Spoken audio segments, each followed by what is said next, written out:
questions I get asked the most is, where do I find investors for my film? And I get it. It feels like there's some secret room somewhere filled with wealthy people just waiting to hand you a check. If only you could get access. I'm Joyce Michon. I'm a filmmaker, an executive producer in TV and film for over 15 years, and a career coach for storytellers. And I help film and media makers get their projects made and, most importantly, funded. Here's the truth. There is no secret room. There is no single pool of film investors. Investors are all around you, and a big part of getting your film funded is learning how to recognize them and how to speak to what they care about. So yes, some investors are looking for a financial return. They treat film like an alternative investment, one that they hope will give them some kind of upside. But that's not the only kind of investor.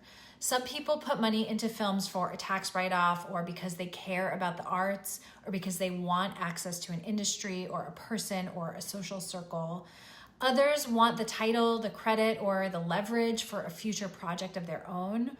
So when you're looking for funding, what you really need is to start seeing with your investor lenses on in every conversation, every setting. Not from a place of hustle, but from a place of alignment. Because you're not just looking for money, right? You're looking for people who align with your mission and who get something meaningful in return. And that's exactly what happened in this story I'm going to share. Okay, so this is a true story of how I got a colleague to invest in my first feature film at a moment when we were stuck in post-production limbo and needing funds to finish the film. And I'm going to show you how this happened by building a relationship, not by chasing a check, and how you can use the same approach to fund your own film. Okay, so let me paint the picture. We'd already been shooting this project for years. It was my first feature film. And at that point we were stuck, right? We needed funds to finish post, and I didn't know where we were going to get that money. And honestly, I felt the pressure. But here's what I didn't do. I didn't start emailing people and asking them for money. Instead, I focused on relationships. So I was at dinner with one of the creators from a web series that I had made, and he's somebody I'd worked with before, somebody that I respect deeply. He's already in the industry. He's also a lawyer, and he's very well connected. And I happen to know that he's on the board of a film nonprofit. Now, here's where a lot of filmmakers panic, right? They think, oh my God, he's connected, and so I have to ask, right? This is the moment, and we get all worked up. But that pressure energy can kill the deal. So instead, I just shared, and I talked about where we were at with the project. I mentioned that we needed funds in order to finish post, but I didn't even think of him as the investor. I was thinking maybe he'll connect us to the right person. And here's the first big takeaway I want you to catch. When you speak from a place of mission and momentum, people naturally lean in. I was just sharing the journey, not pitching, and I trusted that the right person would emerge. I was open to it being him or somebody he knew.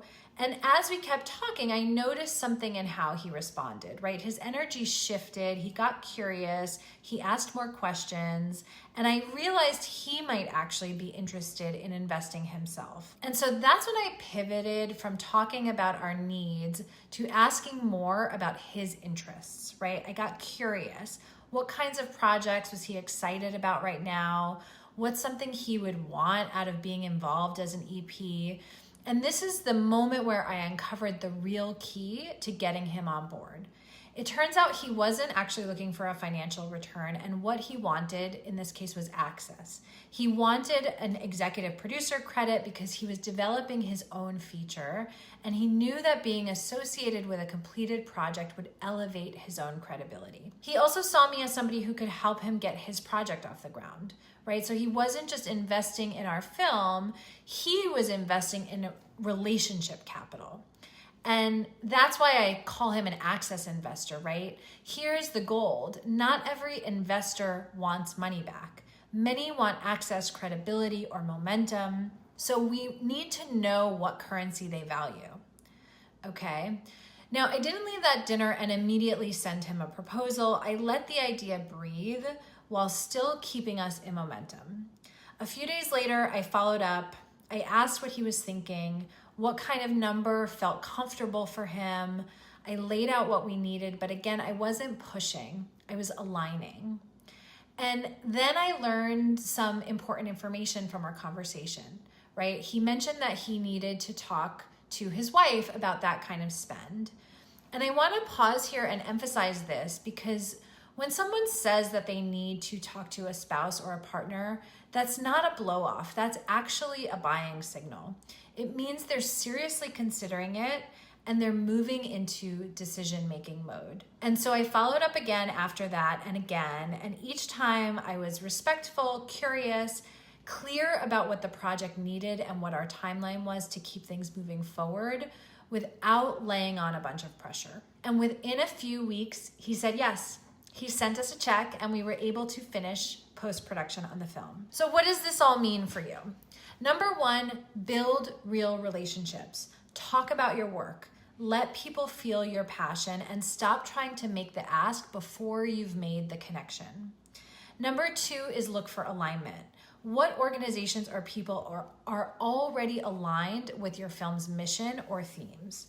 Who's on the board of a nonprofit that's related to your film's world? And number three is know your investor type, right? Is this person after ROI or credibility, experience, connection?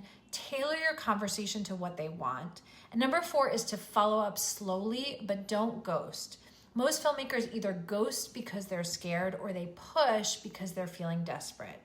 Instead, just lead, guide the relationship, give it room to breathe while still holding a timeline. And number five is make it easy to say yes. Have clarity, know your numbers, and always connect your ask to what they value. So now that you've answered how to build an investor relationship without pressure, let's talk about why investors say no even when they love your idea.